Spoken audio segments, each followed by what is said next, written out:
beginning today on Anheuser-Busch. So the company stock price, Bud, it's really kind of struggling here. It has not seen the loftier levels of where it had been before the entire Dylan Mulvaney scandal broke out. In fact, if you look at it back around April 1st, it was trading around nearly $67 a share. I'm looking at it today, and now it's down in the 64 range. Oh, dear. So it had been actually at 66.57. Now it's hovering around $64 a share. So things not looking very good there for shares of Bud. That's Anheuser-Busch, which, by the way, is a giant conglomerate. It's not the American beer company that you once thought it was, or what it once was, right? It all changed back in 2008 when the company was sold for $52 billion to a Brazilian beer company, which was the merger between a Brazilian and Belgian company. So now you get a multinational conglomerate that clearly does not understand its customer.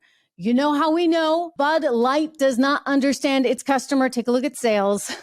They just keep going down. Close us down. 26%, that would be for the week ending April 22nd. Most recent numbers, they just came out today. Now, if you look at volume the week before, it had actually declined to 21.1%. So there's a trend here. The week before, I believe, was down 17%. So 17, 21.1, 26.1. People don't want your beer. And it's no wonder. I mean, all they can think about is this. I kept hearing about this thing called March Madness, and I thought we were all just having a hectic month, but it turns out it had something. In contrast, you look at Coors Light, well, their volume is up 13.3%. You look at Miller Lite, and similar story over there. They're upwards of 13% at 13.6% of a gain. So look who's going up, look who's going down. That explains a lot. You know, one funny thing that just came out is that the company had to actually disable comments on their commercial. They uploaded their commercial that they had run during the NFL draft on last Thursday night. They uploaded it to YouTube,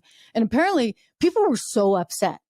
It just was this outpouring of people furious with the company. So they had to disable comments. So if you go there, you're not going to be able to leave a comment. You can leave one here, of course. I've actually read a lot of them. And, you know, it's kind of heartbreaking. Like, everybody's got these great stories about how Bud Light played some kind of monumental role in their life. I don't know what that says about you guys. But anyway, it's sweet. And you guys are ticked, as you should be. I'm ticked. I mean, it's just kind of like they keep pushing us, and you can only push us so far, right? And that's why I like when I see things like this, because it shows the power of the consumer. The consumer is fighting back. Speaking of which, speaking of the power of the consumer, we've also seen a similar story going on over at Fox. You know, they sent Tucker packing, and the audience went packing itself. So they are not so interested in the 8 p.m. program. Brian Kilmeade was in all last week. They get a new guy in this week. We'll see how it goes. But I think it's a question of trust, right? Like, viewers get upset, beer drinkers get upset, and yet these companies, they don't learn their lesson. They keep on doing it. Are we losing?